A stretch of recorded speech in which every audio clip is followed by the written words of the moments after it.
تو حاجی بل کہیں اس کو یا حاجی امجد بل؟ میرے خیال میں امجد کا بل ہے. حاجی صاحب جو ہے وہ پڑھیں گے تو سمجھیں گے. میرے خیال ابھی تک حاجی صاحب کو پڑھنا پڑے گا. آپ کے خیال سے حاجی صاحب نے نہیں پڑھے، اس کا مطلب یہ ہے؟ حاجی صاحب مست آدمی جی، فقیر آدمی ہے. حاجی صاحب کو بتایا گیا ہے، جس نے بھی بتایا، لیکن بتایا گیا. لیکن امجد صاحب نے پڑھا ضرور ہے. میرا سوال ہے آپ سے پرسنل. آپ نے کہا میں اسمبلی میں ہوتا ہے، الیکشن تو نہیں لڑ رہے ہیں؟ نہیں، میں نے توبہ اس اسمبلی میں کیا رکھا ہے. یہاں تو ایک سارے ممبرس ایک ڈی سی کے انڈر میں اگر ہونا ہے تو میں نے نہیں لڑنا بھائی. خالصہ سرکار سے لے کر 2025 میں امجد کا بل، جس کو حاجی صاحب نے سپورٹ کیا، اسٹیبلشمنٹ نے کیا اور بیوروکریسی نے کیا، جو کیا یہ عوام کے حق میں بات ہوئی ہے اس پہ؟ پچھلے 2 بل تھے، اس کے مقابلے میں اس کو کافی ریفائنڈ بل مانتا ہوں. اس میں ایٹ لیسٹ یہ تسلیم کیا گیا ہے کہ جو پارٹیبل ان پارٹیبل یعنی قابل تقسیم ناقابل تقسیم زمین ہے وہ لوگوں کی مشترکہ ملکیت ہوگی. اس میں تو ایک یہ تھا کہ لینڈ ریونیو ایکٹ کو جو ایکسٹینڈ کیا ہے جی بی میں، وہ تو ویسٹ پاکستان کے 1967 والا قانون ہے یا وہی ایکٹ ہے. اس کو تو پیپلز پارٹی کی جو سندھ میں گورنمنٹ ہے، انہوں نے تو اس کو کہا کہ یہ کالونیل ایک نظام کا قانون ہے جس میں اے سی ڈی سی تحصیلدار، بیوروکریسی کو آپ نے لامحدود اختیارات دیے، یہ عوام کے لیے تو نہیں ہے. اسی لیے تو انہوں نے سندھ گورنمنٹ نے اپنا قانون پاس کیا، جبکہ جی بی کے اندر پیپلز پارٹی وہیں والا کالونیل قانون کیوں لے کے آئی ہے پھر؟ دیکھیں، بنیادی طور پہ گلگت بلتستان ایک متنازع علاقہ ہے. آپ جانتے ہیں ایک ایسا خطہ ہے جو اس کشمیر کے نہ ختم ہونے والے اس ڈسپیوٹ کا حصہ ہے.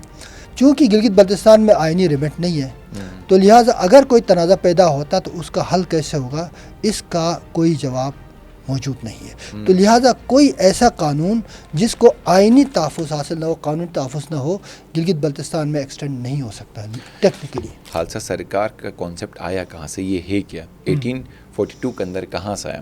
پھر اس کے بعد اینگلو سکھ وار ہو گئی تو 1846 میں کیا وہ ابنڈنٹ ہو گیا تھا یا وہ کیسے چلایا؟ پھر 1927 کی اگر ہم بات کریں، اسٹیٹ سبجیکٹ رول آیا، اس کی ہم بات کریں گے. پھر اس کے بعد 1947 میں جو ایک پاکستان انڈیا کا مسئلہ کشمیر کے معاملے پہ ہوا، یا جموں کشمیر جس کو وار کہتے ہیں، اس پہ بات کریں گے. پھر بھٹو نے اسٹیٹ سبجیکٹ رول کو 1974 میں ختم کیا. پھر 1978 کی اگر ہم بات کریں تو اس کے اگر وہیں آ جاتا ہے نوتور رول والی. اس کے بعد تو میرے خیال سے 2018 میں پریزیڈنٹ آف پاکستان نے جو ایکسٹینڈ کیا تھا ایک لینڈ ریفارم ایکٹ کا، تو اس کے بعد حفیظ صاحب جب تھے تو ایک حافظ بھی لایا، خالد خورشید صاحب تھے تو تب خالد بھی لایا، اب چونکہ حاجی صاحب ہے تو ایک حاجی بھی لایا.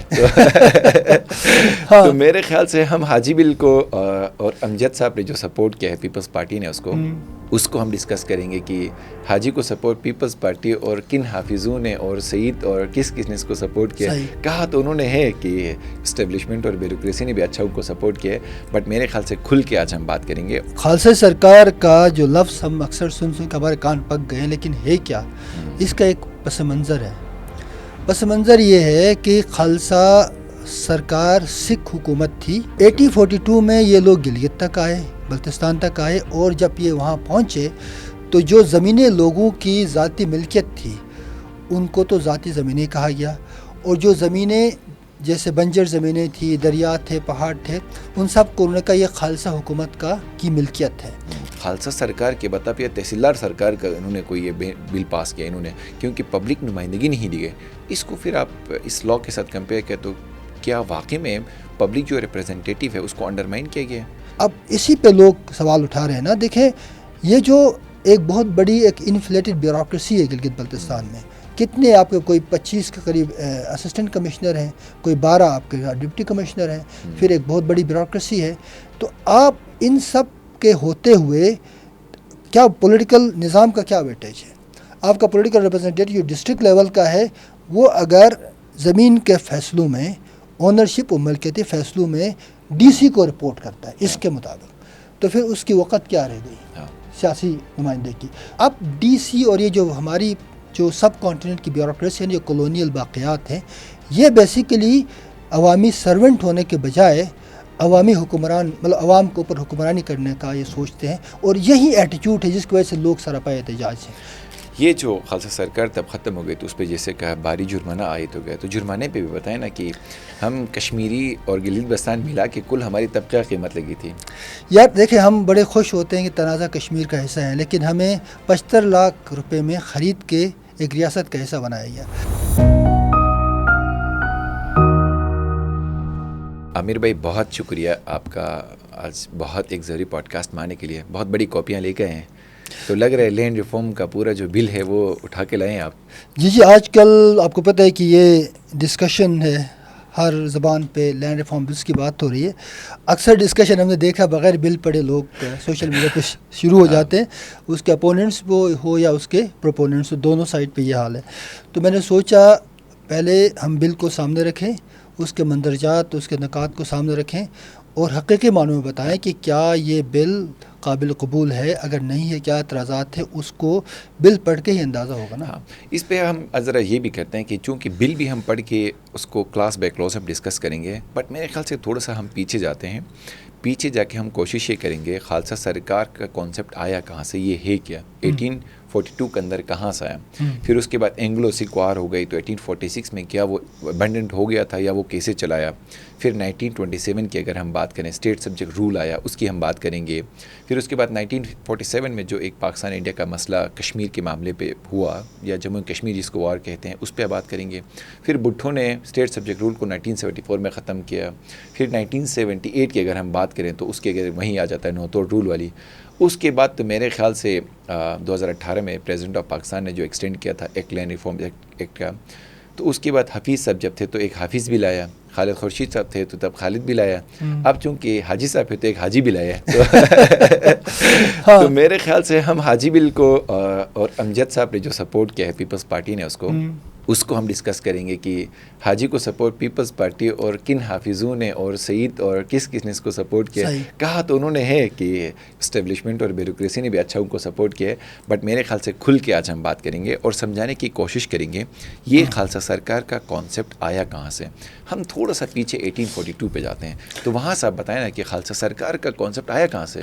دیکھیں خالصہ سرکار کا جو لفظ ہم اکثر سن کے ہمارے کان پک گئے ہیں, لیکن ہے کیا, اس کا ایک پس منظر ہے. پس منظر یہ ہے کہ خالصہ سرکار سکھ حکومت تھی, برصغیر میں بہت بڑے علاقے میں حکومت تھی, اور ان کو لاہور دربار بھی کہا جاتا, لاہور میں ان کا دارالخلافہ تھا. یہ جو سکھ حکومت تھی وہ 1846 میں ختم ہو گئی. 1842 میں یہ لوگ گلگت تک آئے, بلتستان تک آئے, اور جب یہ وہاں پہنچے تو جو زمینیں لوگوں کی ذاتی ملکیت تھی ان کو تو ذاتی زمینیں کہا گیا, اور جو زمینیں جیسے بنجر زمینیں تھیں, دریا تھے, پہاڑ تھے, ان سب کو انہوں نے کہا یہ خالصہ حکومت کی ملکیت ہے. یعنی دو طرح کی زمینیں تھیں, ایک پرائیویٹ لینڈز جو لوگوں کی تھی, اور دوسری حکومتی زمینیں, سرکاری زمینیں جن کو خالصہ سرکار کہا گیا. یعنی خالصہ اس لیے کیونکہ خالصہ حکومت کی ملکیت ان کو ڈکلیئر کیا گیا, کیونکہ ایک فاتح حکومت تھی, انہوں نے آ کے علاقوں پہ قبضہ کیا اور کہا کہ یہ زمینیں ہماری ہیں. اچھا 1842 میں یہ سب ہوا, اور 1846 میں اینگلو سکھ وار ہوا. اس جنگ میں خالصہ حکومت ختم ہو گئی, انگریزوں نے اس کو شکست دی. شکست دینے کے بعد معاہدہ امرتسر ہوا پنجاب میں, اس میں ان پر بھاری تاوان عائد کیا گیا. کرنے کے بعد ان کو کہا گیا کہ بھائی آپ نے اس جنگ کی انڈیمنٹی ہمیں پے کرنی ہے. تو مختصر یہ کہ وہ حکومت ختم ہو گئی, یعنی ایک ریاست ختم ہونے کے بعد اس ریاست کے مروجہ قوانین بھی ختم ہوتے. یہ دنیا کا اصول ہے نا, اگر ایک ریاست ہے تو قوانین بھی ہیں, اس ریاست کی عملداری جہاں تک ہوگی وہاں تک وہ قوانین کی عملداری بھی ہوگی. جب وہ ریاست ختم ہو گئی تو قوانین آٹومیٹکلی کالعدم ہو جاتے ہیں. تو لہٰذا 1846 میں خالصہ حکومت کے ختم ہونے کے بعد خالصہ سرکار کے تمام قوانین قانوناً کالعدم ہو چکے ہیں. یہ جو خالصہ سرکار تب ختم ہو گئی تو اس پہ جیسے کہا بھاری جرمانہ عائد ہو گیا, تو جرمانے پہ بھی بتائیں نا کہ ہم کشمیری اور گلگت بلتستان ملا کے کل ہماری تب کیا قیمت لگی تھی. یار دیکھیں ہم بڑے خوش ہوتے ہیں کہ تنازع کشمیر کا حصہ ہے, لیکن ہمیں 75 لاکھ روپے میں خرید کے ایک ریاست کا حصہ بنایا گیا. دیکھیں 1846 میں جب انگریزوں نے شکست دی تو ایک گورنر تھا خالصہ حکومت کا, گلاب سنگھ ڈوگرا تھا, اس نے انگریزوں کا ساتھ دیا اس جنگ میں, تو اس وجہ سے انگریزوں کو فتح حاصل ہوئی.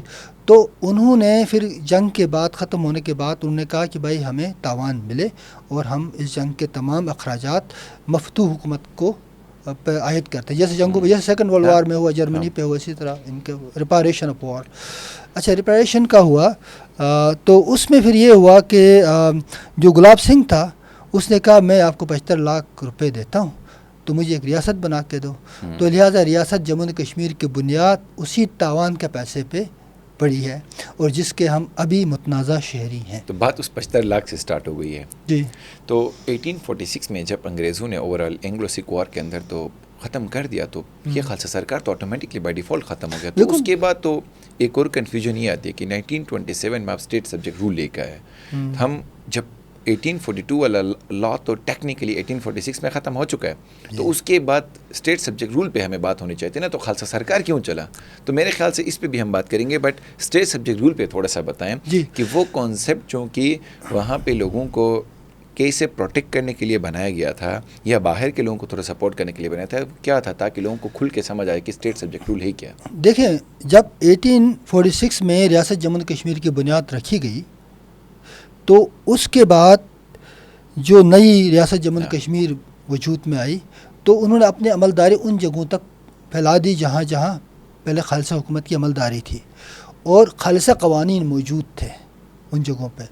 ریاست ختم ہو گئی تو یہ نئی ریاست آئی تو انہوں نے فوری طور پہ کوئی قانون نہیں بنایا, پرانے قوانین کو چلاتے رہے. انہیں کہا چلو یار یہ چلو پہلے خالصہ کی تھی, اب ریاست جموں کشمیر کے یہ سارے زمینیں ہیں اور سارے جو امپارٹیبل یا ناقابل تقسیم زمینیں وہ ان کی ہیں. لیکن ہوا یہ کہ بہت عرصے کے بعد جو مہاراجہ جموں کشمیر تھے انہوں نے 1927 میں ایک نیا قانون متعارف کرایا. انہوں نے کہا بھائی اب جو ہے زمانہ بدل گیا ہے, حالات بدل گئے ہیں, ہم چاہتے ہیں کہ ہمارے لوگوں کو ملکیتی حقوق ملے اور ہم ایک نیا قانون لائیں گے. اس قانون کو انہوں نے اسٹیٹ سبجیکٹ رول کا نام دیا. اب اسٹیٹ سبجیکٹ رول کے 4 بڑے کلازز تھے. پہلا یہ تھا, یعنی یہ ایک مختلف درجے, شہریت کے مختلف درجے طے کیے گئے.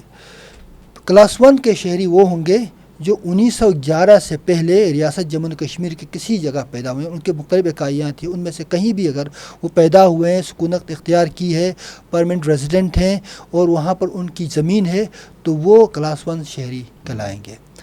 کلاس 2 شہری وہ ہوں گے جو 1911 سے پہلے ہجرت کر کے ریاست جموں کشمیر میں آئے ہوں لیکن انہوں نے وہاں جائیداد لی ہے اور شہریت قبول کر لی ہے, تو ان کو بھی کلاس 2 شہری کہا گیا.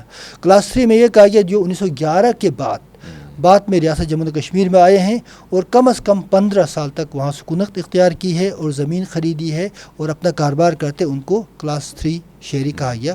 اس کے علاوہ کلاس 4 میں شامل کیا گیا کہ اگر کوئی کمپنی ہے, کوئی آرگنائزیشن ہے, وہ اگر ریاست جموں کشمیر کے فلاح و بہبود کے لیے کام کر رہی ہے تو ان کو بھی اس کمپنی کو اور اس مالکان کو ملکیتی حقوق دیے جائیں گے.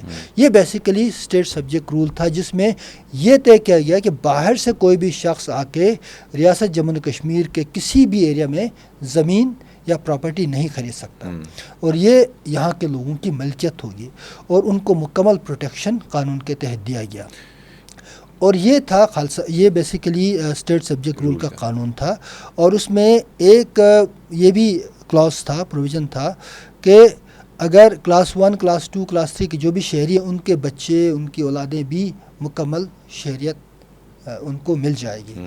لیکن اگر کوئی مرد شادی کر کے باہر کے کسی ریاست سے یا یعنی ریاست جموں کشمیر کے باہر سے کسی کو شادی کر کے لے آتا ہے یا اپنے نکاح میں, تو اس خاتون کو بھی شہریت ملے گی. لیکن اگر کوئی خاتون باہر شادی کرتی ہے تو اس کو شہریت نہیں ملے گی, اس کی شہریت ختم منسوخ کر دی جائے گی.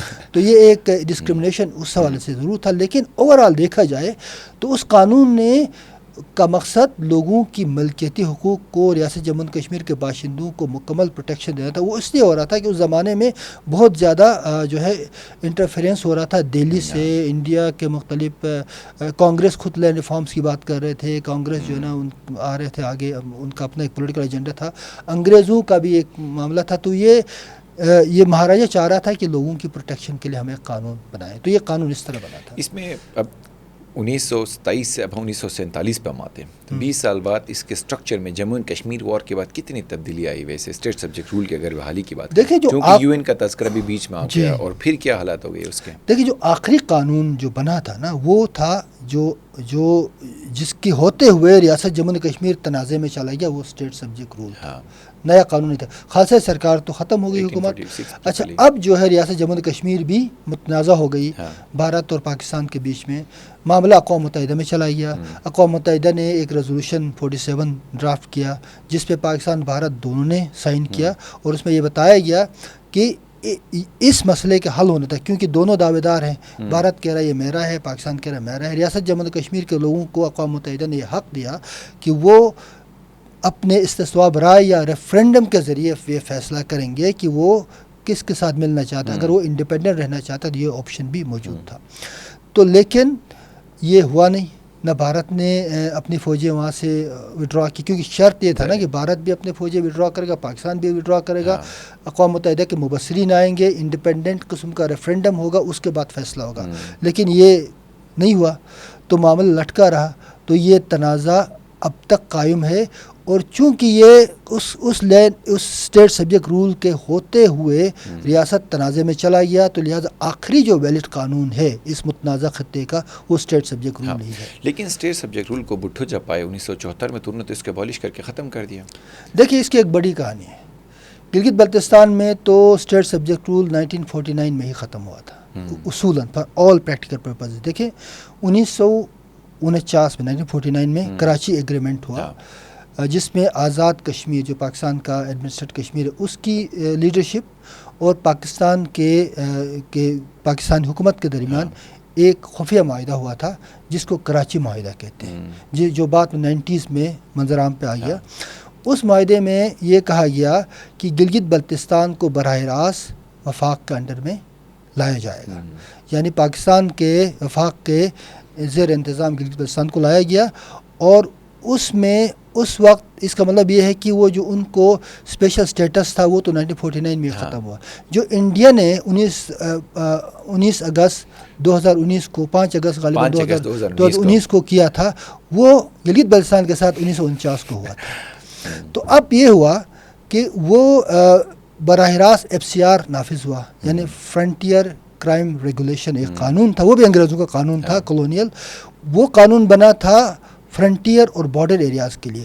انگریزوں نے کہا یار بارڈر والے بڑے باغی لوگ ہوتے ہیں, ان کو کنٹرول کرنے کے لیے ایک آئرن فسٹ چاہیے, ایک ایسا قانون بناؤ تاکہ ہم براہ راست بغیر جمہوری انداز سے بلکہ انتظامی طریقے سے ان کو کنٹرول کریں. وہی قانون گلگت بلتستان پہ لاگو رہا. تو لہٰذا مقصد یہ ہے کہ اصولی طور پہ گلگت بلتستان میں اسٹیٹ سبجیکٹ رول فنکشنل نہیں رہا, اگرچہ وہ قانون اس لیے ویلڈ تھا کیونکہ ریاست تنازع میں چلی گئی اور اس وقت آخری قانون وہی تھا. اور جب رہی صحیح کسر 1974 میں ذوالفقار بھٹو نے ڈیزولو کر دیا. اس نے کہا کہ آج کے بعد اسٹیٹ سبجیکٹ رول بالکل ہی ختم ہے, اس کا کوئی وجود نہیں ہوگا. اور یہ ہوا تھا 1974 میں, لیکن پریکٹیکلی بہت پہلے ختم ہوا تھا. 74 میں اس کا پورا جنازہ نکالا لیگلی بس طور پہ اس نے اعلان کر دیا ختم ہو گیا. فیڈرلزم کیپٹلزم اور یہ اسٹیٹ کے ساتھ اس نے کہا یہ بھی ختم ہو گیا. تو نوتور رول کی جب ہم بات کریں 1968 کی, جس کی بات کریں کہ نوتور رول کو ہم نے ختم کیا, اور ابھی امجد صاحب جو بات کہتے ہیں تو نوتور رول کو بھی سمجھنے کی کوشش کرتے ہیں کہ اس وقت یہ رول آیا کیوں, اور اس کے اندر بھی کلازز تھے کہ باہر سے بھی لوگ آ کے کیسے برابر کر سکتے ہیں. جیسے اربن ایریاز کے اندر اگر کوئی آئے گا تو وہ 10 کنال زمین لے گا, اگر وہ نہیں رورل ایریاز میں لے گا تو 50 کنال زمین لے گا. اس کے بھی ٹائم فریم بتائے گا کہ بھائی اتنا ٹائم فریم کے لیے آپ لوگوں کی کوئی ایکٹیویٹی اس پرپز کے لیے کرو گے تو آپ رکھو گے, نہیں تو آپ کو نہیں ملے گی. تو نوتور رول کو بھی سمجھانے کی بھی کوشش کرتے ہیں نا کہ بھائی نوتور رول آیا کیوں, پھر اس کی کہانی کہاں سے آ گئی. دیکھیں جب 1974 میں ایبولش کیا گیا formally for all practical purposes state subject rule ختم ہوا, تو اس کے بعد 1978 میں نئے بیچ میں بڑا خلا رہا. 74 سے 78 تک کوئی نہیں پتا تھا کہ کون سا قانون چل رہا ہے. تو اس کے بعد انہوں نے کہا یار نوتور رول لاؤ. یعنی نوتور رول کا مطلب یہ کہ پہلا قانون صرف لوکل باشندوں کو جو ہے وہ پروٹیکٹ کرتا تھا, لیکن اب کیونکہ پاکستان میں ہے تو ہم باہر سے آ کے کوئی آباد ہو سکتا ہے, الاٹ کرا سکتا ہے. الاٹمنٹ کے لیے انہوں نے کہا کہ جو کلیکٹر ہے اس کے پاس جا کے زمین الاٹ کرا کے نوتوڑ رول کہتے ہیں. نوتوڑ کا مطلب ہے کہ زمین کو نوتوڑ کرنا, یعنی اس کو جو خاص کر وہ زمین جو غیر تقسیم شدہ زمین تھی یا جو بنجر زمینیں تھی یا وہ جو داس وغیرہ تھے, اس پہ اپلائی ہوا کہ جو نوتوڑ رول ہے اس کے تحت زمین کی الاٹمنٹ کمشنر کے تھرو ہوگی یا کلیکٹر کے تھرو ہوگی، اور اس میں جیسا آپ نے کہا لمٹ ہوا کہ میکسیمم جو الاٹمنٹ ہوگی وہ 10 کنال اربن ایریاز میکسیمم، اور رورل ایریاز میکسیمم 50 کنال ہوگی. لیکن ہوا یہ کہ جیسے ہمارے یہاں ہوتا ہے، اس قانون کو کی دھجیاں اڑائی گئی اور ہزاروں جو ہے کنال زمین کو الاٹ کرایا گیا، اور وہ جو الاٹمنٹ ہے وہ اتنی زیادہ ہو گئی کہ نو توڑ رول کا جو اسپرٹ تھا وہ بھی ختم ہو گیا. تو ابھی نو توڑ رول کے بعد ہم 2018 تک چل پڑے اسی خالصہ سرکار کے ٹیک کے ساتھ. تو 18 میں تو چلو پریزیڈنشیل آرڈر آ گیا جس میں سٹیزنشپ ایکٹ بھی آ گیا اور لینڈ ریفارم ایکٹ بھی آپ کے تقریباً اسی کھاتے میں آ گیا. سٹیزنشپ ایکٹ میں بھی خیر ڈرامہ ہی ہو گیا کہ یہاں کا شہری گلگت بلتستان کا شہری بن سکتا ہے، لیکن گلگت بلتستان کا شہری پاکستان کی کسی کا شہری نہیں بن سکتا، آئیناً نہیں بن سکتا نا، آئیناً نہیں بن سکتا. تو اس کے بعد تو حفیظ صاحب نے بھی کوشش کی اپنی گورنمنٹ میں کہ بے خالصہ سرکار کے اندر 80-20 کے ریشو سے چلے. پھر خالد خورشید صاحب نے کیا کمال کیا تھا وہ بھی آپ کو بہتر پتہ ہے. تو حفیظ صاحب، خالد خورشید صاحب اور حاجی صاحب، تو تینوں کے اگر ہم لینڈ ریفارم بلز کی بات کریں، چلو حاجی اور امجد صاحب کو ایک ہی اس گلاس میں ہم رکھتے ہیں کیونکہ ظاہر دونوں ایک ہی پیج پہ ہیں. تو کیا کیا ڈفرینسز ہیں لینڈ ریفارم ابھی والے جو ایکٹ ہے اس پہ ہم آتے ہیں؟ تو جو لینڈ ریفارمز بل جو 3 بل پیش کیے گئے، پہلے حافظ حفیظ الرحمان کا بل تھا جس میں انہوں نے کہا تھا کہ 80% جو ہے زمین عوام کی ہوگی، 20% سرکار کی ہوگی، اور کیوں ہوگی، کیسے ہوگی، کیا توجہ ہوگی، اس پہ کوئی ایکسپلینیشن نہیں تھی. تو اس قانون کو تو لوگوں نے ریجیکٹ کیا، بڑے پروٹیسٹ ہوئے، اور وہ ظاہر بات ہے کوئی منصفانہ قانون نہیں تھا. پھر جو خالد خورشید کے زمانے میں اس سے بھی گناونا قانون آیا. اب جو خالد خورشید صاحب بھی کافی جو ہے وہ سوشل میڈیا پہ نظر آ رہے ہیں کہ بھائی یہ خراب ہے، لیکن ہمیں یہ بھولنا نہیں چاہے کہ پی ٹی آئی کے دور میں جو قانون آیا تھا اس میں 98% زمین کو امپارٹیبل، ناقابل تقسیم بتایا گیا، اور وہ ناقابل تقسیم زمین ساری گورنمنٹ کی ہوگی. اچھا جی، اور وہ پچھلا ورژن تھا، اس کو میں نے بلکہ اس پہ میں نے ایک پروگرام کیا تھا کہ بہت ہی ڈراکونک لا تھا. اس لا اگر ان دونوں لاز کو دیکھیں، خالد خورشید کا اور حافظ حفیظ الرحمان، ان کے مقابلے میں یہ جو ایکٹ ہے یہ کافی ریفائنڈ اور کافی بہتر ایکٹ ہے، کافی بیلنس ایکٹ ہے. میں یہ کہوں تو حاجی بل کہیں اس کو یا حاجی امجد بل؟ میرے خیال میں امجد کا بل ہے. حاجی صاحب جو ہے وہ پڑھیں گے تو سمجھیں گے، میرے خیال ابھی تک حاجی صاحب کو پڑھنا پڑے گا. آپ کے خیال سے حاجی صاحب نے نہیں پڑھے، اس کا مطلب یہ؟ حاجی صاحب مست آدمی، جی فقیر آدمی ہے. حاجی صاحب کو بتایا گیا ہے، جس نے بھی بتایا لیکن امجد صاحب نے پڑھا ضرور ہے. تو امجد صاحب نے پڑھا بھی ہے، وہ جسٹیفیکیشن بھی ہوتا ہے اور بڑا ڈیپلی پڑھا ہے امجد صاحب. حاجی صاحب تو کہہ بھی رہے تھے کہ اسٹیبلشمنٹ اور بیوروکریسی کے اسپیشلی شکریہ ادا کیا کہ ان کے سپورٹ سے بڑا یہ بل آیا. تو اس بل کو ذرا اب ہم پہنچے ہیں خالصہ سرکار سے لے کر 2025 میں امجد کا بل جس کو حاجی صاحب نے سپورٹ کیا، اسٹیبلشمنٹ نے کیا اور بیوروکریسی نے کیا، جو انہوں نے خود کہا.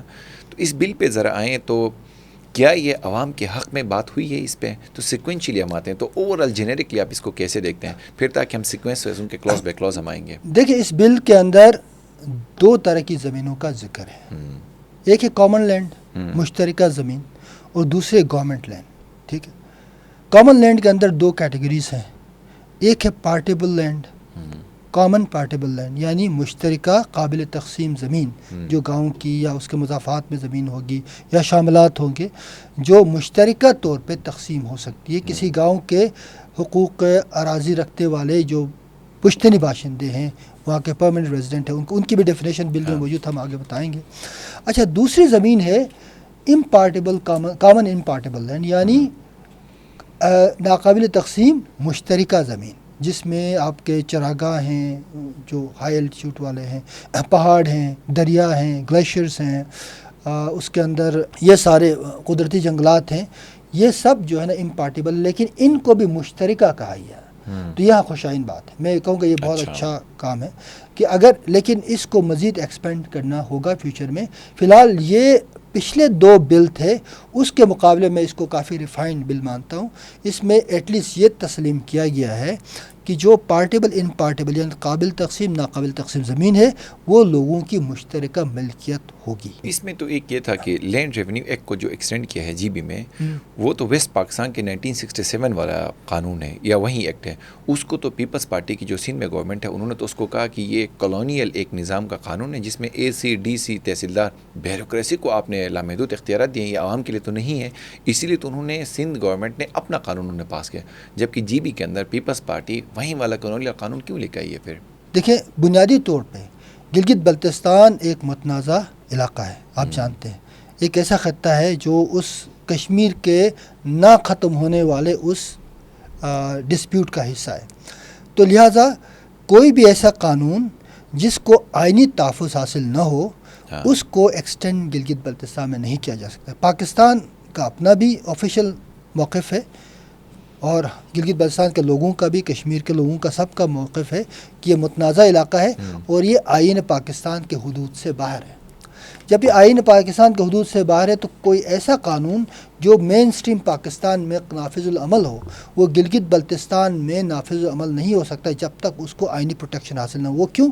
کیونکہ اگر کوئی تنازع ہوتا ہے کل, جیسے پاکستان میں پشاور میں, کوئٹہ میں, کراچی میں, لاہور میں کسی زمین پر حکومت اور لوگوں میں تنازع ہو تو الٹیمیٹلی کورٹ میں معاملہ جاتا ہے. کورٹ دیکھتا ہے آئین کو, آئین کا آرٹیکل نمبر 2 سے لے کر 14 تک موویبل پراپرٹی, اموویبل پراپرٹی, زمین کی ملکیت کے حقوق سارے دیے ہوئے ہیں. تو پھر اس کے مطابق اس کسوٹی پہ پرکھ کے فیصلہ ہوتا ہے. اور عموماً یہ ہوا زمین کے معاملات میں فیصلہ ہمیشہ لوگوں کا حق میں گیا ہے, حکومت میں. آپ کوئی بھی بڑا پاکستان میں پروجیکٹ اٹھا کے دیکھیں, جب بھی لوگوں نے وہاں پہ قانون کا سہارا لیا تو ہوا ہے آئین کے تحت لوگوں کو حق ملا. چونکہ گلگت بلتستان میں آئینی ریمٹ نہیں ہے تو لہٰذا اگر کوئی تنازع پیدا ہوتا تو اس کا حل کیسے ہوگا, اس کا کوئی جواب موجود نہیں ہے. تو لہٰذا کوئی ایسا قانون جس کو آئینی تحفظ حاصل نہ ہو, قانونی تحفظ نہ ہو, گلگت بلتستان میں ایکسٹینڈ نہیں ہو سکتا ٹیکنیکلی. اس میں جو ڈسٹرکٹ اپورشنمنٹ انہوں نے جو ایک بورڈ بنایا ہے اس کے اندر بھی کچھ تحفظات تھے کہ بھئی اس میں ہمارے جو ممبرز ہیں لیجسلیٹو اسمبلی کے, MLA کو چیئرمین نہیں بنایا گیا ہے. جبکہ اس کے جواب میں امجد صاحب کا کہنا تھا کہ بھئی لینڈ ریکارڈ کا معاملہ ہے تو ہم نہیں دے سکتے کسی MLA کو, یا وہ کسی پولیٹیکل پارٹی کے ساتھ ایفیلیٹ ہوگا یا کوئی اور کسی اور کے مسئلے ہوں گے. تو ٹیکنیکلی دیکھیں تو بیوروکریسی کو بہت زیادہ یہاں پہ اختیارات دیے گئے ہیں. تو بعض اپوزیشن جو میں لیڈرز میں کی میں اسپیچ بھی سنا تھا, انہوں نے کہا یار خالصہ سرکار کے بتا پہ تحصیلدار سرکار کا انہوں نے کوئی یہ بل پاس کیا انہوں نے, کیونکہ پبلک نمائندگی نہیں دی گئی. اس کو پھر آپ اس لاء کے ساتھ کمپیئر کریں تو کیا واقعی میں پبلک جو ریپرزنٹیٹیو ہے اس کو انڈرمائن کیا گیا ہے؟ دیکھیں, کسی بھی بل کو, قانون کو افیکٹولی استعمال کرنے کے لیے اس کا ایک گورننس فریم ورک کا ہونا ضروری ہے. قانون تو ایک آپ نے لیجسلیشن کر لی اسمبلی میں بیٹھ کے, اس کو زمین پہ کیسے اتارا جائے, ٹھیک ہے نا, اور کیسے اتارا جائے کہ اس میں اکاؤنٹیبلٹی بھی ہو, ٹرانسپیرنسی بھی ہو, جو قانون باتیں کی گئی ہیں وہ عملاً اس پہ نافذ العمل ہو جائیں. تو اس کا طریقہ دنیا میں دیکھیں, ہم تو کالونیل قوانین کو فالو کر رہے ہیں نا. امجد صاحب جو بات کر رہے ہیں وہ بیسیکلی ان پرانے کالونیل قوانین کا ریفرنس بنا رہے ہیں. 1867 west Pakistan land revenue 1967 land revenue act ہے, وہ کالونیل دور کا قانون ہے. اسی طرح 1894 والا جو لینڈ ایکوزیشن ایکٹ ہے پاکستان کا, وہ بھی کالونیل دور کا. انہوں نے, انگریزوں نے وہ ریلوے ٹریک بچھانے کے لیے وہ قانون بنایا تھا اور زبردستی زمینیں چھیننے کے لیے. وہ قانون آج بھی قائم ہے. کیا ہم ان قوانین کو مرکز بناتے ہوئے انہی کے بیس پہ نیا قانون بنائے؟ ہمیں تو بہتر قانون بنانے کی ضرورت ہے قانون سازی میں. تو لہٰذا یہ بات امجد صاحب کی قانوناً یا اس کالونیل فریم ورک کے اندر تو ٹھیک ہے, لیکن اصولاً دیکھا جائے تو جو لینڈ ریونیو ہے یا زمین کا ریکارڈ ہے اس کا کام بالکل تحصیل میں ہونا چاہیے, لیکن ڈیسیژن میکنگ تحصیل میں نہیں ہونا چاہیے. ریکارڈ کیپنگ ہو. ڈیسیجن میکنگ کے لیے کیا ہوگا, آپ کے پاس ایک لوکل گورننس کا نظام ہو. لوکل گورنمنٹ ایکٹ ہے, پہلے اس کو لانا چاہیے. اس قانون سے پہلے اصولاً لوکل گورنمنٹ ایکٹ کو آپ اسمبلی میں لے آتے, اس کو پاس کرتے, تو آپ کے پاس ایک فنکشنل لوکل گورنمنٹ ہوتی. تحصیل لیول پہ, UC لیول پہ اور ڈسٹرکٹ لیول پہ اگر آپ کے پاس ایک فنکشنل ایک ڈیموکریٹک گورنمنٹ ہو تو ڈسٹرکٹ اور UC گورنمنٹ کی مشاورت سے زمین کے تقسیم کے عمل کو وضع کیا جانا چاہیے تھا, اور اس کا جو بھی ریکارڈ ہوگا وہ ریکارڈ تحصیل میں محفوظ ہو جاتا. یعنی ڈپٹی کمشنر کا یا تحصیلدار کا کام ڈیسیژن لینا نہیں ہونا چاہیے, اس کا کام ریکارڈ کیپنگ کا ہونا چاہیے. مطلب یہ بنیادی چیز ہے. اب اسی پہ لوگ سوال اٹھا رہے ہیں نا. دیکھیں, یہ جو ایک بہت بڑی ایک انفلیٹڈ بیوروکریسی ہے گلگت بلتستان میں. کتنے آپ کے, کوئی 25 کے قریب اسسٹنٹ کمشنر ہیں, کوئی 12 آپ کے ڈپٹی کمشنر ہیں, پھر ایک بہت بڑی بیوروکریسی ہے.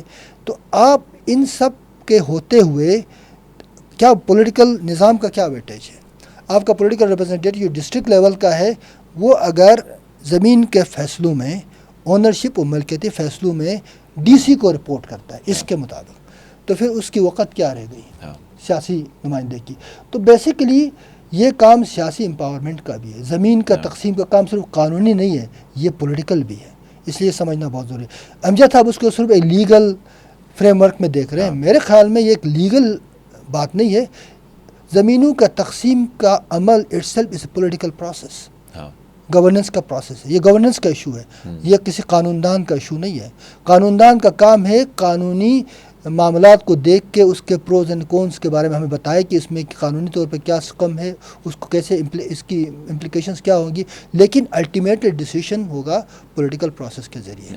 اسمبلی بھی آپ کا تو دیکھیں نا وہ پولیٹیکل ہے نا، تو لیجسلیشن تو اسمبلی نے کیا نا، ظاہر ہے تو کسی ڈی سی نے نہیں کیا. تو اگر ڈی سی کا کام نہیں ہے نا، ایم ایل اے کا مطلب کیا ہے، ممبر لیجسلیٹو اسمبلی. ایبسولوٹلی. انفارچونیٹلی پھر یہی بات ہوتی ہے نا کہ آپ نے لوکل گورنمنٹ باڈیز کے الیکشن کرائے نہیں ہیں 2004 سے. اب لوگوں کو یہ بھی نہیں پتا کہ وہ فنڈز یا ٹینکیاں کلوٹ بنانے کا جو کام جو ڈی سی کر رہے ہیں وہ آپ کے نمائندے کو کرنا چاہیے تھا. بیوروکریسی لے جا کے آپ کے سارے ریسورسز تو ڈی سی یوٹیلائز کر رہے ہیں. ڈی سی عوام کے لیے اکاؤنٹیبل نہیں ہے نا. نہیں ہے نا. میں جاؤں گا، میں فرض کر ڈی سی کا آفس میں یار مجھے ریکارڈ دکھاؤ، تو کہتے بھائی میں تو آپ نے مجھے تھوڑی ووٹ دیا، مجھے تو گورنمنٹ سرکار نے بٹھایا.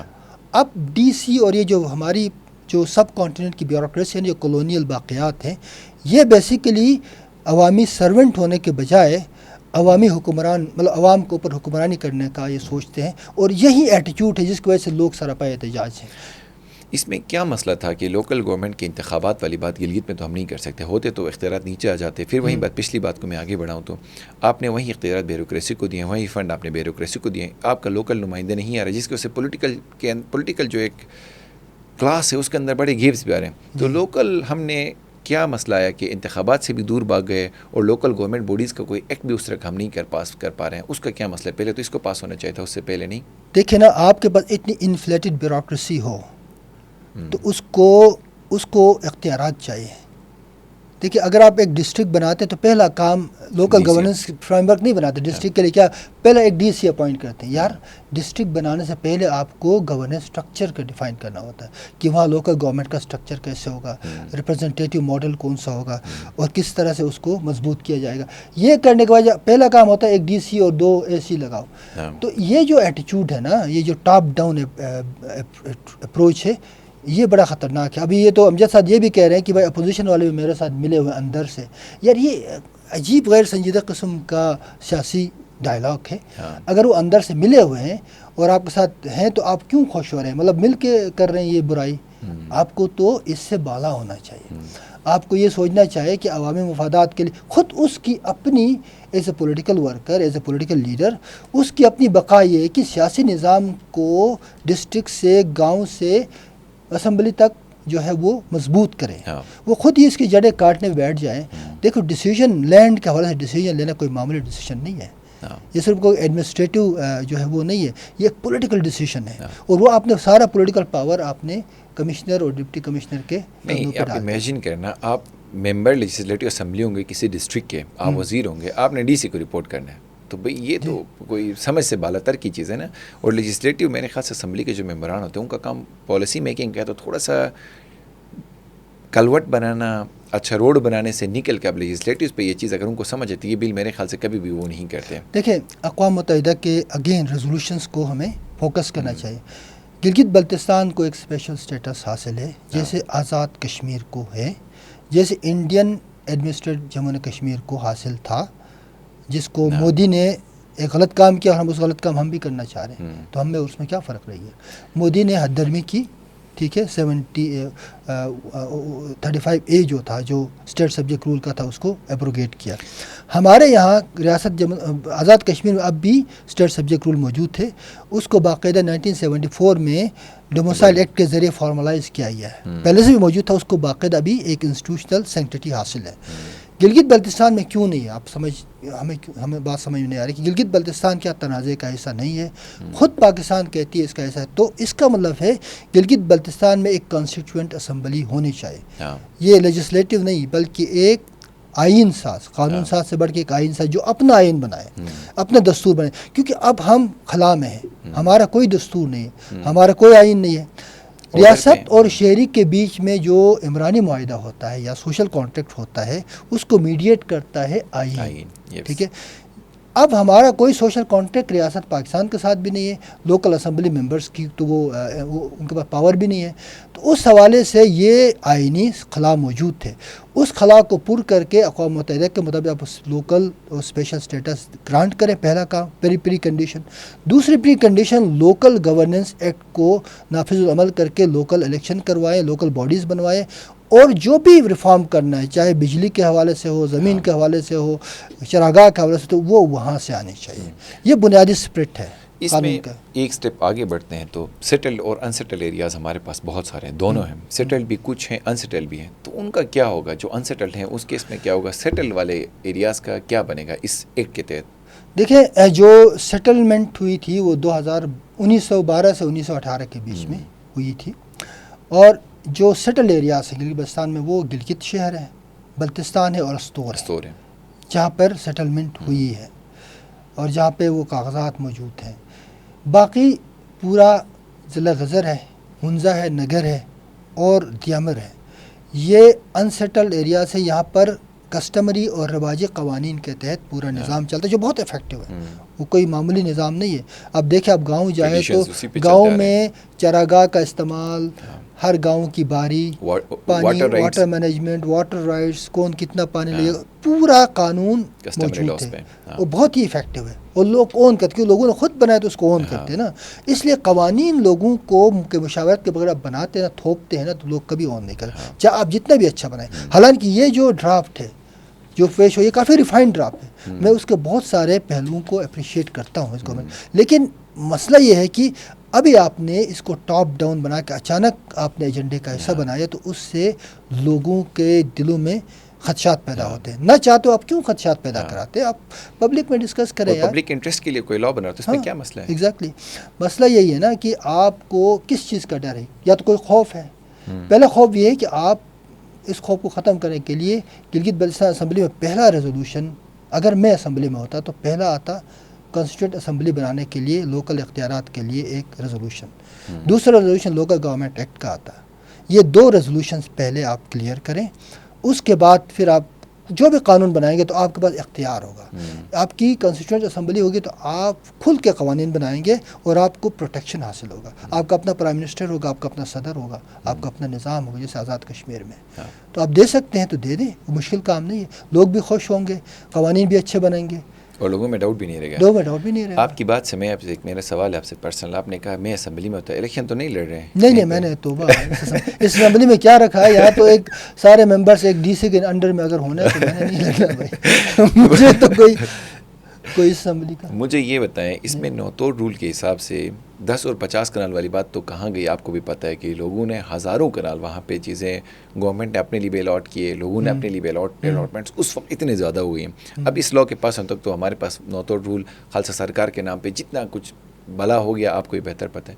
تو وہ جو لاکھوں کنال زمین گئی ہے اس کی کوئی کمپنسیشن ہوگی یا کیا بنے گا اس کو نوتور رول کے کھاتے میں جو کتنی بھی آپ کی زمین چلی گئی؟ دیکھیں جو سب سے ڈینجرس معاملہ ہے نا اس ایکٹ کا, جو چھپا ہوا, جو نظر نہیں آ رہا, جو اچھے الفاظ میں اندر بند ہے ڈبے میں, وہ یہ ہے کہ انہوں نے گورنمنٹ لینڈ کو ڈیفائن کیا ہے اس ایکٹ میں. جیسے کامن لینڈ, گورنمنٹ لینڈ میں اب میں آپ کو پڑھ کے سناتا ہوں کہ گورنمنٹ لینڈ جو ہے وہ کیا ہے. Government land mean land which has been allotted to or acquired or purchase or in possession of the GB government or any federal government department, institution, authority or which has been entered in the revenue record of the settled district in the name of the government of any federal government department, institutions or authority. اب دیکھیں یہ جو ہے basically نوتور role کے بعد جو allotments کی گئی ہے نا, پتہ نہیں شاید لاکھوں کنال زمین جو ہے الاٹ ہو چکی ہے. آلموسٹ اس نام پہ 14 لاکھ کنال, 14 لاکھ سننے میں اتنا. اگر اتنی زمین آلریڈی الاٹ ہو چکی ہے اور اس پہ کوئی پبلک پرپز بھی نہیں ہے, تو گورنمنٹ, میں گورنمنٹ ہوں یا میں عوام ہوں, آپ گورنمنٹ ہیں, تو آپ عوام کے پاس آتے ہیں, یار مجھے ایک ڈسپنسری بنانی ہے, اسکول بنانا ہے, تو مجھے زمین چاہیے. تو زمین لینے کا طریقہ ہے کہ آپ کمپنسیشن پے کریں, زمین لے لیں اور بنائیں, ٹھیک ہے, پبلک پرپز کے لیے. اب یہاں الاٹمنٹ جو ہوئی ہے وہ لاکھوں کنال زمین کی پہلے ہو چکی ہے، جو کہ نو توڑ رول کی بھی صریحاً وائلیشن ہے، کمپلیٹ وائلیشن. اور اس کی کوئی کمپنسیشن یہاں پہ ہے کہ وہ نہیں ملے گا، کچھ نہیں ملے گا. پہلے الاٹ ہوئی ہے اس کا مسئلہ یہ ہے کہ اب یہ جو زمین ہے جس کو آپ کہتے ہیں 14 لاکھ کنال اراضی، زمین ہے، یہ آٹومیٹیکلی لیجیٹیمیسی آپ کو ملے گی اس کے تحت. اس کو انہوں نے، اس کو میں سجیسٹ کروں گا امجد صاحب سے، ان کی ٹیم سے، کہ اس کو ضرور ریکنسیڈر کریں، اس کو ایکسپلین کریں اس کا کیا مطلب ہے. آپ نے ایک ویک اور بہت ہی جنرلائز اسٹیٹمنٹ دیا ہے کہ بھائی یہ ساری زمین جو ہے، بھائی زمین کی الاٹمنٹ ہی انلیگل طریقے سے ہوئی ہے، زمین کی الاٹمنٹ ہی ان نو توڑ رول کی وائلیشن میں ہوئی ہے. تو آپ ان زمینوں کو اگر آپ قانونی تحفظ دیں گے تو لوگ تو چیخ اٹھیں گے نا یار، یہ تو لوگوں کا حق بنتا ہے. تو اس پہ جتنی بھی اگر ہم بات کریں، آپ نے کہا کہ 10% انہوں نے کہا کہ چلو کامن لینڈ ہوگی، پبلک کے لیے کوئی ایکٹیویٹیز چاہیے ہوں گی، اسکول بنے گا. تو میں دیکھ رہا تھا مدرسہ بنے گا، جماعت خانہ بنے گا، گراؤنڈ بنے گا. امجد صاحب کے یہی اسٹیٹمنٹس تھے. تو بھائی ایڈوانس میں آپ کی والی بات آتی ہے، پبلک ان کو دے گی نا، کوئی گاؤں کے جتنے بھی لوگ ہیں نوٹیبلس ہیں وہ ڈیسائیڈ کریں گے کہ دینا ہے نہیں دینا. ابھی یہ ایڈوانس میں کیوں انہوں نے وہ سیٹ اسائڈ کیا؟ یہ میری سمجھ سے بات دیکھیں، ایک تو یہ ہو گیا گورنمنٹ لینڈ کی ڈیفینیشن جس میں بہت سارے الاٹڈ لینڈ ہے جس میں کوئی کام نہیں ہو رہا ہے، وہاں گھوڑے بڑے ہوئے، مطلب کوئی کسی کا پرسنل یوز میں بہت ساری زمینیں موجود ہیں، ٹھیک ہے. اچھا، اس کو قانونی تحفظ. دوسرا جو ہے 10% پارٹیبل کامن لینڈ کے اندر 10% زمین مختص. کیوں بھائی؟ اگر میرے گاؤں میں آپ نے اسکول بنانا ہے تو اسکول کا ریزولوشن کہاں سے آئے گا؟ اسمبلی میں آئے گا نا. گاؤں والے اپنے ایک ریزولوشن اپنے ممبر کو دیں گے، ممبر جائے گا اسمبلی میں، بھائی میرے گاؤں میں یہ اسکول چاہیے ہماری کنسٹیچوئنسی میں، تو اسکول اپروول ہوگا، تو لوگوں سے بات ہوگی زمین کہاں ہے، لوگ زمین دکھائیں گے، یہ زمین ہے یہاں بنے گا، کمپنسیشن جو مالکان ہیں ان کو ملے گا اور اسکول اپروو ہوگا. یہ طریقہ ہے. پہلے سے 10% آپ مختص کریں، یہ بات سمجھ سے باہر ہے. یہ پرسنٹیج کہاں سے آ گیا؟ یہ تو زرداری صاحب بڑے مشہور تھے 10% سے، وہ نہ ہے. مجھے لوگ یہ سوال اٹھاتے ہیں نا، دیکھیں 10% کا معاملہ جو ہے it doesn't make sense at all. مطلب آپ کیوں پرسنٹیج میں پہلے سے ہی طے کرتے ہیں کہ ہمیں 10% زمین چاہیے. ادھر صاحب نے یہاں سے الاٹمنٹ میں بہت زمین لی، وہاں سے 10% لی، تو لٹرلی 30 سے 35% زمین حکومت کے پاس پھر چلا جائے گا. تو پھر لوگ کہیں گے نا یار پھر پیچھے کیا بچے گا اگر ہم اتنی زمین. چلو حفیظ نے کہا تھا 20%، تو یہاں تو 35% تک بات جائے گی. ہاں، لیکن اوور آل ملا کے آپ جو پہلے کہہ رہے تھے کہ حفیظ صاحب کا جو ایک ڈرافٹ انہوں نے سوچا تھا، خالد خورشید صاحب نے کوشش کی اور امجد صاحب آ گیا، تو کمپیریٹیولی یہ پھر بہتر کیسے ہے؟ اگر وہ دیکھیں اس میں دو چیزیں بڑی بہتر ہیں. اس میں جو کامن لینڈ کے جو 2 کیٹیگریز بنائی گئی ہیں نا، گورنمنٹ لینڈ پہ تو ایشوز ہیں، ہمیں نے بتایا. کامن لینڈ کی 2 کیٹیگریز ہیں. کامن پارٹیبل لینڈ، اس میں جو عوامی ملکیت ہے اس کو تسلیم کیا گیا ہے، اور کامن امپارٹیبل لینڈ، ناقابل تقسیم، پہاڑ سے لے کے دریا سے لے کے جنگلات، اس میں بھی عوامی جو اونرشپ ہے یا عوامی ملکیت اس کو تسلیم کیا گیا. لیکن سوال یہ پیدا ہوتا ہے اس میں سے کتنی زمین الاٹ ہوئی، اس کا ریکارڈ نکل آئے تو پتہ چلے گا کتنا امپارٹیبل رہ گیا جو کامن رہتا ہے. پتہ لگا پیچھے 14 لاکھ میں یہ سب کچھ اندر. وہی میں کہہ رہا ہوں، یہ خدشات موجود ہے نا کہ کتنا ہے ایکچولی. تو یہاں پہ کانٹرڈکشن نہیں ہونا چاہیے. قانون کو ایک اسموتھ اور آسان طریقے سے لوگوں کو بنانے کی ضرورت ہے. پھر جو پارٹیبل لینڈ ہے، اگر ایک بندہ جسٹیفائی نہیں کر سکے گا تو ڈی سی اس کو کینسل کرے گا. اور اس پہ بھی ایک شک جو ہم پہلے باہر پڑھ رہے تھے، تو وہ بھی تو بڑا مشکل ہے نا، کہ جیسے آپ نے کلیم کیا کہ وہ زمین آپ کی ہے اور آپ ثابت نہیں کر سکے، تو اس کے اندر گلچ ہے کہ کوئی بھی کسی بھی ڈاؤٹ پہ اگر اس کو ہوگا تو ڈی سی اس کو کینسل کر دے گا اور آپ کورٹ بھی نہیں جا سکتے. چلو ہم اس سیکنڈ جاتے ہیں، تو اس پہ ایکسپلین کر کے بتائیں. نہیں، اس میں یہ انہوں نے کہا ہے کہ جو صنعت ملکیت ملے گی نا، جو تحصیل سے ملے گی یا ڈی سی سے کے سگنیچر کے ساتھ، تو صنعت ملکیت اگر شرائط پورے نہ کرے، الاٹی یا گرانٹی جس کو زمین ملتی ہے، تو وہ ڈی سی کے اختیار میں ہے کہ وہ صنعت ملکیت کو منسوخ کرے. اور شرائط نہیں بتائے گا کہ شرائط کون سے، مزے کی بات. پہلے دیکھیں نا، آپ بتائیں کہ کون سے شرائط. کوئی خاکہ بھائی اس کا ایک انیکسچر آپ ایڈ کرتے، چلو یہ بہت بڑا ٹیکس ہے، تو آپ ایک انیکسچر ڈالتے کہ ممکنہ شرائط کیا ہو سکتا ہے. ٹھیک ہے، اس پہ پھر بحث ہوتی کہ ممکنہ شرائط کیا کیا ہے جس کے تحت ڈی سی اس کو کینسل کر سکتا ہے. اب آپ ڈی سی میں آپ پاس آتا ہوں زمین، آپ صنعت مجھے دیتے ہیں، اور ہفتے بعد کوئی اور بندہ آتا ہے کہ سر زمین مجھے چاہیے، آپ میں تو ڈی سی کے ڈسکریشن پہ ہے کہ آپ کو کیا کہ بھائی آپ نے شرائط پورے نہیں کیا. شرائط نہیں لکھے کون سے، کیونکہ آپ نے شرائط پورے نہیں کیے، لہٰذا یہ زمین آپ کی صنعت ملکیت میں نہیں، یہ صنعت ملکیت آپ کا کینسل ہوگا. تو یہ بھی ایک اہم اس کی ویکنیس ہے، اس کو واضح کرنے کی ضرورت ہے. وہ ہو سکتا ہے انٹینشن اچھا ہو لیکن واضح ہونا چاہیے. قانونی ڈرافٹ کے اندر یہ چیزیں واضح طور پہ لکھی جانی چاہیے. اس میں بعض لوگ یہ بھی کہہ رہے تھے کہ کسٹمری لاس چونکہ ہمارے، جیسے ہم پہلے بھی اپنے بات کی کہ بڑے اسٹرانگ تھے، اس کے اندر واٹر رائٹس کی بات کریں، پاسچرز کی بات کریں، گریزنگ کے رائٹس کی بات کریں، تو کمیونٹی کے لاس تو تھے نا، جس طرح کے ایک ٹریڈیشنل چلے آتے تھے. تو کمیونٹی کے رائٹس کی بات کریں، کسٹمری لاس کی بات کریں، تو اس کانٹیکسٹ کو اس لا کے ساتھ سنک کریں تو انشور کیا گیا ہے یا ان کو بائی پاس کیا گیا ہے؟ نہیں، انشور ہے. اس کی ایک اچھی بات یہ بھی ہے، سوائے گورنمنٹ لینڈ کے ایشو پہ اور یہ ڈی سی کے اختیارات ہیں، جو لکھا گیا ہے پروویژنس یہ ہیں کہ امپارٹیبل پارٹیبل لینڈ دونوں میں جو کسٹمری قوانین ہیں یا جو حقدار موضع ہے، یعنی کوئی اگر ڈسپیوٹ ہے دو گاؤں میں کسی داس پہ، جو حقدار موضع ہے یا جو رائٹ فل ہے، وہ اس کا ایک پروسیس ہوگا. اس میں جو روایتی قوانین ہیں کسٹمری لاز، ان کو ریفرنس بنایا جائے گا. یا کسی حقدار اراضی یا کوئی زمین کا حقدار ہے انڈیویجول، اس کے حوالے سے بھی کسٹمری لاز اور ولیج ویریفیکیشن کمیٹی جو ہے اس کو ویٹ کرے گی اور یہ ثابت کرے کہ یہ حقدار اراضی یا زمین کا مالک ہے. تو وہ پروسیس تو انہوں نے دیا ہوا ہے. میں اس میں یہ نہیں کہوں گا کہ انہوں نے کوئی غلط کام کیا، یہ بہتر ہے.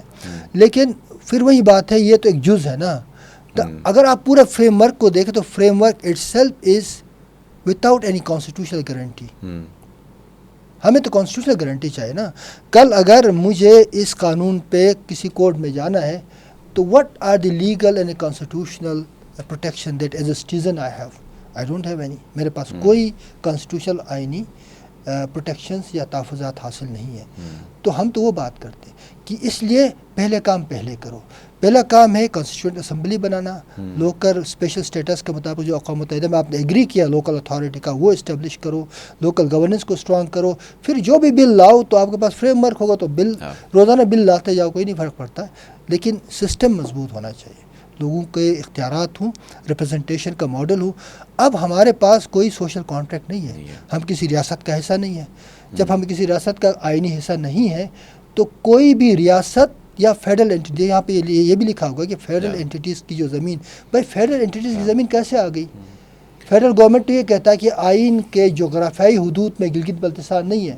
جب آپ کی جغرافی حدود میں نہیں ہے تو پھر آپ کی زمین وہاں کیسے ہو گئی؟ یہ آئینی بات ہے نا. میرا آپ سے سوال بھی یہی تھا کہ ایک پوائنٹ پہ لکھا ہوا تھا کہ G B government, federal government کو کوئی بھی زمین سرنڈر کر سکتی، دے سکتی. یہ 2018 کے جو پریزیڈنشل آرڈر ہے اس میں یہ لکھا گیا تھا کہ کوئی بھی زمین جی بی گورنمنٹ وفاقی گورنمنٹ کو دے سکتی ہے. اچھا، جی بی گورنمنٹ کے پاس یہ اختیار کہاں سے آ گیا؟ یہ خود ایک ڈمی اسمبلی ہے. اس کے اندر نہ تو وہ آئینی اس کو تحفظ حاصل ہے، ٹھیک ہے. اور جہاں تک ریونیو ایکٹ ہے، ریونیو ایکٹ کا ریفرنس بار بار کیا گیا، اور ریونیو ایکٹ جو ہے وہ جو پریزیڈنشل جو ایکسٹینشن ایکٹ ہے اسی کی بات کریں نا. ریونیو ایکٹ 1967 وہ بھی، اور پریزیڈنٹ ایکسٹینشن دونوں کا. پریزیڈنشل ایکسٹینشن تو ہو گیا کہ آپ نے کہا کہ بھائی زمین دے سکتے ہیں، لیکن اس کا president of Pakistan is not a representative of Gilgit Baltistan. Prime minister of Pakistan is not representative of Gilgit Baltistan.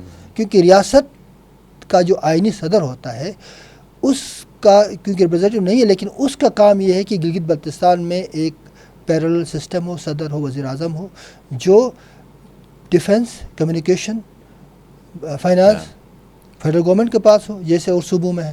باقی ان کے سارے اختیارات موجود ہوں جب تک اس مسئلے کا حل نہیں نکلتا. تو آپ کے سارے مسئلے حل ہیں اس میں.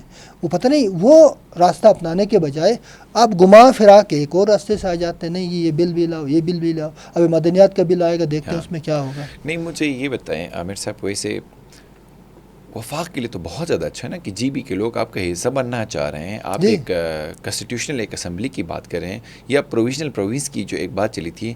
ریلیکٹنٹ کیوں ہے دنیا میں؟ میں اس بات پہ رہا ہوں کہ لوگ اینٹی ہوں تو کوئی مسئلہ ہوتا ہے، یہاں پہ تو لوگ پرو بننا چاہتے، کہتے یار ہمیں اپنے اندر شامل کرو، تو کیا مسئلہ ہے کہ وہ شامل نہیں کرتے؟ لوگ پچھلے 72-75 سالوں سے یہی کہہ رہے ہیں کہ بھائی خدا رہا یا ہمیں اپنا حصہ بناؤ. اگر آپ کو اس میں کوئی مسئلہ ہے، اگر آپ کا موقف متاثر ہوتا ہے تو پھر ہمیں اسپیشل اسٹیٹس دو خدا کا. جموں کشمیر کے لیے دیا, ہمیں 75 سالوں میں FCR کے ذریعے چلائے, اب تو دو. تو لوگ تو صحیح ڈیمانڈ کریں نا. لوگ یہ نہیں کہہ رہے کہ ہم پاکستان کے خلاف ہے, کوئی نہیں کہہ رہا. یہ کہہ رہے ہیں کہ بھائی ہمارے جو ڈیو رائٹس ہیں وہ آپ دے دو, پروٹیکشن دے دو, ہم پوری طرح آپ کے ساتھ. تو اس کو کیا دیکھتے ہیں کہ آگے جا کے یہ پروویشنل کوئی پروونس والی بات یا کانسٹیٹیوشنل کسی اسٹیٹس میں جا کے کوئی تبدیلی آئے گی, یا ایسے ہی بس لٹکتے ہم رہیں گے آگے مزید بہتر؟ دیکھیں ابھی تو بلوں کا موسم آیا ہوا ہے. اچھا, ابھی نئے بل آئیں گے 2-4-5. میرے خیال میں اب بلز لانے کے بجائے پالیسی فریم ورک پہ کام کریں, کانسٹیٹیوشنل اور لیگل گورننس فریم ورک پہ کام کریں. وہ آپ کا مستقل حل ہے.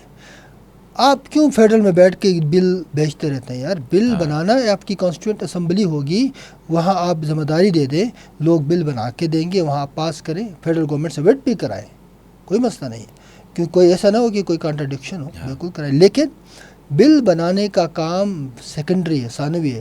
پہلا کام ہے آپ کے بنیادی حقوق ایز اے سٹیزن, کانسٹیٹیوشنل اور پولیٹیکل رائٹس, ان کو تحفظ, ان کے تحفظ کو یقینی بنائے. اور گورنمنٹ آف پاکستان کر سکتا ہے, آئی ایم شیور. اگر تھوڑی سنجیدگی دکھائے تو یہ کوئی بڑا ایشو نہیں ہے. لوگ بھی خوش ہوں گے, ان کے بھی مسئلے حل ہوں گے, ٹورزم بھی پروموٹ ہوگا, امن ہوگا. کل اگر کشمیر کے حوالے سے کوئی ریفرینڈم ہوتا ہے تو گلگت بلتستان کے لوگ امن صدقنا یہ کہیں گے ہم پاکستان کے ساتھ ہیں.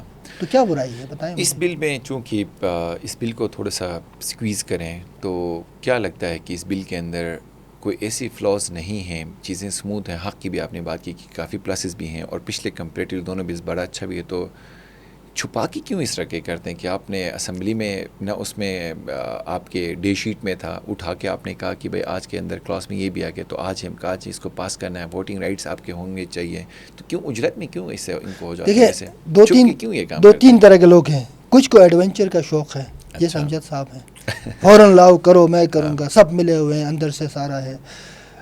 ظاہر بات ہے امجد صاحب ایک وفاقی پارٹی کے صدر بھی ہیں, گلگت بلتستان کے صدر ہیں, تو ان کو بھی سی ایم شپ چاہیے نا, وہ بھی ہونا چاہیے, بیکاز ہی از اس کا پولیٹیکل اسٹرگل آئی سیلوٹ. انہوں نے بہت پولیٹیکل اسٹرگل کیا ہے, بہت قابل سیاست دان ہے, اچھے پولیٹیکل ورکر ہیں. تو لیکن ایڈونچر انہوں نے کیا ہے. دوسرے حاجی صاحب ہیں, حاجی صاحب بیچارے کو پہلے تو پڑھنا ہوگا. حاجی صاحب کو بہتر نہیں کہتے وہ پڑھنے وڑھنے کا, انہوں نے کہا بس ٹھیک ہے جیسے ہو سکتا ہے نکال دو اس بل کو کامیاب. اچھا ہی ہوگا. مسئلہ یہ ہے کہ کیپیسٹی کا ایشو ہے. امجد صاحب ٹھیک ہے, ان کا لیگل ان کا بڑا اسٹرانگ ہے, باقی اگر دیکھیں تو کیپیسٹی کا بھی ایشو ہے. وہ آ کے دیکھیں بل کو ڈیفینڈ کرنے کے لیے کیپیسٹی چاہیے نا. وہ ڈیفینڈ گلبر صاحب نے کرنا ہے, امجد صاحب نے نہیں کرنا ہے. امجد صاحب نے چلو سپورٹ کیا, ڈیفینڈ ہونا چاہیے گلبر صاحب سے. اور ایک اور گلبر صاحب کے کوئی رفیق ہے, رحمت خلیق, ہاں, وہ تو کہتا ہم تو پاکستان کا حصہ ہے بھائی. میں نے کہا بھائی آپ پاکستان کا حصہ ہیں تو پاکستان تو پھر آپ تو باغی ہیں, پاکستان تو آپ کا حصہ ہی نہیں مانتا. وہ تو کہتا ہے بھائی آپ کانسٹیٹیوشن ہمارا پارٹ نہیں ہے, آپ زبردستی کیوں گھس رہے ہیں. تو وہ وفاداری نبھانے کا بھی ایک انوکھا انداز ہے. بالکل نبھائیں, وفاداری ہونی چاہیے اور اچھا ہونا چاہیے. آپ یہ کہیں کہ ہم بل کے اندر مختلف مندرجات تھے اس پہ بالکل غور کریں گے, اوپن ڈسکشن کریں گے, جہاں جو اعتراض ہو ہم دور کر کے بالکل اس کو سموتھ سیل کرنا چاہتے ہیں. اس بل کے اندر ویسے عامر صاحب کیا ایسی امپرومنٹس ہو سکتی تھی جس کو لگتا ہے کہ انہوں نے تھوڑا سا ٹائم لگا کے مزید ریفائن کرتے تو اور زیادہ بہتر ہو جاتا ہے؟ دیکھیں اس بل کو بیسیکلی 2-4 چیزیں بہتر ہو سکتی تھیں. پہلے تو جو گورنمنٹ لینڈ ہے اس کا باقاعدہ پراپر ڈیفائن کر کے اس کو ایکسپلین کرنے کی ضرورت تھی کہ نوتور رول کے تحت جو 50 سے جو ہے 10 کنال کے بیچ میں جو الاٹمنٹس ہیں, اور جہاں وہ زمین جہاں پر گورنمنٹ کا کوئی ادارہ موجود ہے, پہلے سے فنکشنل ہے, پبلک پرپز کے لیے استعمال ہوتا ہے, وہ ہوں گی. اور باقی جو الاٹمنٹس ہیں جن کا کوئی سن ان کو کینسل کیا جائے, ان کی تنسیق کی بات ہونی چاہیے. اور اتنی الاٹمنٹ ہو جو پبلک پرپز میں ہو, اور جو زمینیں حکومت نے اٹھائی ان کا کمپنسیشن دینا گورنمنٹ کی ذمہ داری ہے, کمپنسیشن بھی بات ہو. دوسرا جو ہے ڈسٹرکٹ لیول پہ لوکل, اس کو لنک کرنا چاہیا تھا لوکل گورننس کے ساتھ, کہ لوکل گورننس ایکٹ کے نفاذ کے بعد اس بل کو نافذ عمل کیا جائے گا, اور ڈسٹرکٹ کو یو سی لیول پہ لینڈ اپورشنمنٹ کی جو ڈسکریشن پاور ہوگا وہ لوکل ریپرزنٹیٹیوز کو ہوگا, اور جو آپ کا ڈسٹرکٹ مجسٹریٹ ہے یا آپ کا ڈسٹرکٹ ڈی سی ہے, ڈپٹی کمشنر ہے, وہ ریکارڈ کیپنگ کا کردار ادا کریں گے تو بیلنس ہو جائے. اور اس کے اندر ابھی چونکہ امپرومنٹس والی بات تو کی, موٹے اگر کچھ فلاس بتا سکے کہ یار یہ ذرا چیزیں بہتر نہیں ہیں, پھر کچھ فلاس کے علاوہ آپ یہ پلسز ہی بتائیں کہ بہت اچھے پلسز کیا ہیں اس میں, موٹے موٹے 2-3 اگر ہم بات کریں تو. دیکھیں 3 پلسز جیسے میں نے پہلے عرض کیا کہ لوگوں کی, عوام کی مشترکہ ملکیت کو ایکسیپٹ کرنا, ریکگنائز کیا گیا ہے, یہ سب سے پلس ہے. ٹھیک ہے. دوسرا پلس یہ ہے کہ اس بل کے اندر انہوں نے جو ولیج ویریفیکیشن کمیٹی ہے اس میں پبلک ریپرزنٹیشن کا ایک ماڈل رکھا ہے. اگرچہ تحصیلدار اور اے سی کے پاس ہیں اختیار, لیکن پھر بھی ایک نمبردار ہے, نمبردار گاؤں کے نوٹیبلز ہیں, تو ان سے اگر میننگ فل کنسلٹیشن ہوتی ہے, اگین اس کی امپلیمنٹیشن بڑا ایک چیلنج ہوتا ہے. اور تیسری جو میرے خیال میں پازیٹیو بات یہ ہے کہ اس بل نے جو ایک کنفیوژن تھا سرکاری اور غیر سرکاری زمین کا, اس کو بہت حد تک ایڈریس کیا ہے. اگرچہ پوری طرح نہیں کیا لیکن کچھ ڈبیٹ جنریٹ ضرور کیا ہے کہ سرکاری زمین کیا ہے اور عوامی زمین کیا ہے. اور اس میں نگیٹیوز یہ ہیں کہ اس بل نے بہت سارے جو سوالات تھے جو گلگت بلتستان کے قانونی اور آئینی حیثیت کے حوالے سے تھے, ان کو بھرپور طور پہ نظر انداز کیا ہے, اور فیڈرل گورنمنٹ کے جو قوانین ہیں ان کا ریفرنس دیا ہے جن کا آئینی طور پہ کوئی ریفرنس نہیں بن سکتا. اس پہ لوکل لیول کی لیجسلیشن کے ذریعے ہونا چاہیے تھا. تو یہ وہ ساری چیزیں میرے خیال میں اوور آل دیکھا جائے تو آئی ووڈ اپریشیٹ, انہوں نے کام کیا, محنت کی, لیکن اس میں مزید محنت کی ضرورت ہے. یہ تو ایک اس میں امینڈمنٹس کی گنجائش موجود ہے, امینڈمنٹس ہونا چاہیے, لیکن ساتھ ساتھ سیاسی نظام کی مضبوطی اور لوکل گورننس کو اسٹرانگ کرنے کے لیے اور لوکل اتھارٹی کے لیے مل کے کام کرنے کی ضرورت ہے. ہم تو بات بھی یہی کہتے ہیں نا کہ لوکل ریپرزنٹیشن جتنی زیادہ ہوگی, پولیٹیکل ریپرزنٹیشن جتنی اچھی ہوگی اور ڈیموکریٹک رائٹس جتنے بہتر ہوں گے, تو میرے خیال سے عوام کی ریپرزنٹیشن اچھی ہوگی. اور اگر گورنمنٹ چاہتی بھی ہے نا کہ عوام کی فلاح بہبود اور عوام کے لیے اچھا بل ہے, تو وہ تو عوام ولنگلی اس کو ایکسیپٹ بھی کریں گے. بالکل ایسے. میرے خیال سے اس بل کا ایک اور فائدہ یہ ہوا ہے کہ ہر بندے کو ایٹ لیسٹ پتہ لگا کہ یہ لینڈ ریفارم بل کیا ہے اور لا کیا ہے, تو کسی حد تک ہر بندہ ایڈوکیٹ ہو گیا ہے, چاہے وہ لے مین ہو یا اپر کلاس ہو. ایک اور مسئلہ ہے کہ ہر کوئی قانون دان بھی بن گیا ہے. سوشل میڈیا کا پوسٹ اٹھا کے دیکھے لوگ بغیر پڑھے کچھ اس کے حق میں ہی کود پڑھ کے ایموشنلی بہت آگے, اور کچھ اس کے ایک میری ریکویسٹ یہ جو سیاسی ہمارے پولیٹیکل ایکٹیوسٹ ہیں نا, ان سے بھی کہ وہ ضرور کسی چیز کو اسٹڈی کریں, مطالعہ کر کے اپنا ایک موقف دیں. بعض اوقات ہم جذبات میں بہہ جاتے ہیں, ایک ہمارا ایک مزاج بن گیا کہ ہر چیز پہ اٹھ کھڑے ہو جاتے ہیں, لیکن ہونا ٹھیک ہے, پروٹیسٹ ہونا چاہیے, جمہوری حق ہے, لیکن سمجھ کے چیزوں کو سمجھ کے, تاکہ آپ کے پروٹیسٹ سے کوئی نیگیٹو امپیکٹ نہ آئے بلکہ پازیٹیو امپیکٹ آئے. یعنی اگر اس بل کو بہتر کرنے کے لیے آپ کا پروٹیسٹ ہے, اس کو مزید امپروو کرنے کے لیے, تو اچھی بات ہے. لیکن آپ کہتے نہیں ہر چیز خراب ہے, ہم دیکھیں گے, ہم دکھائیں گے, فلاں ہے, تو پھر تو ڈائلاگ کا راستہ بند ہے نا. آپ کو مکالمہ کرنا پڑے گا. دیکھیں آپ کے جو سیاسی ریپرزنٹیٹیو جو بھی ہیں اسمبلی کے اندر, ہمیں پتہ ہے ان کے اختیارات نہیں ہیں, ہمیں پتہ ہے کس طرح وہ آئے ہیں, لیکن ڈائلاگ اور مکالمے کا راستہ بند نہیں کرنا چاہیے. Very true. تو میرے خیال سے عامر صاحب یہ بل تو آج آ گیا ہے, تو امید یہ کی جا رہی ہے کہ جن کے تھرو یہ بل آیا ہے اور جن کے ہاتھ استعمال ہوئے, چاہے ووٹنگ میں ہے, باقی میں تو ایک اور بل بھی راستے میں ہے, وہ شاید مائنز اینڈ منرلز کا بھی ہو سکتا ہے, لیکن آج اس بل تک رہتے ہیں, تو اگلے ایپیسوڈ میں میرے خیال سے اس مائنز اینڈ منرلز بل کو ذرا کھول کے وہ بھی کوشش کریں گے کہ اس پہ کیا بات ہوگی. ایک اوپن ڈسکشن کرنا چاہیے, سب کے لیے اچھا ہے کہ لوگوں کو پتہ چلے کہ اصل میں معاملات کیا ہیں, کیونکہ اینڈ آف دی ڈے یہ بل لوگوں کے لیے بن رہا ہے نا, عوام کے لیے بن رہا ہے, تو اس میں کوئی چھپانے والی بات نہیں. اور یہ دیکھیں آج کل سوشل میڈیا کا دور ہے, یہ تو کل پرسوں پھر آ جائے گا میڈیا پہ جو ہے نا, یہ اس کی بل کی کاپیاں آئیں گے, لوگ پڑھیں گے نوجوان, تو چھپا کے آپ کچھ نہیں کر سکتے. لوگوں کو کنونس کر کے چیزیں کر سکتے ہیں, جو کہ اچھا اور پائیدار طریقہ ہے. چھپانے سے مفت میں چیزیں ڈاؤٹ میں رہیں گی, اور غیر اس میں بہت ساری اچھی چیزیں ہیں. دیکھیں نا, تو لوگوں نے اسمبلی میں کہا کہ ہمیں آپ کے انٹینشن, ان کے بنانے والوں کے انٹینشن پہ شک ہے. کیوں ہے؟ کیونکہ آپ نے زبردستی ایک دم بغیر ایجنڈے کے ایک بل پیش کیا, تو اس سے لوگوں کے ڈاؤٹس بڑھتے ہیں. آپ اس کو ایجنڈے کا حصہ رکھتے, اس بل کی کاپیاں پبلک کرتے, ڈسکشن ہوتی. ویسے تو انہوں نے مختلف فورم پہ امجد صاحب کے مطابق شیئر ہوئے, لیکن یہ جو ریفائنڈ بل ہے نا, اس کو بھی میرے خیال میں پبلک کرنا چاہیے تھا, کیونکہ اگر پبلک کہتے نا وہ بچ جاتے. میں بتاؤں, اس کو کسی نے نہیں پڑھا, اس لیے یہ پچھلے والے بل کو ذہن میں رکھ کے لوگ سارا کرٹیسائز کر رہے ہیں. جو ساری جو نیگیٹو وہ آ رہے ہیں نا پروپیگنڈا آ رہا ہے وہ پچھلے والے بل کو ذہن میں.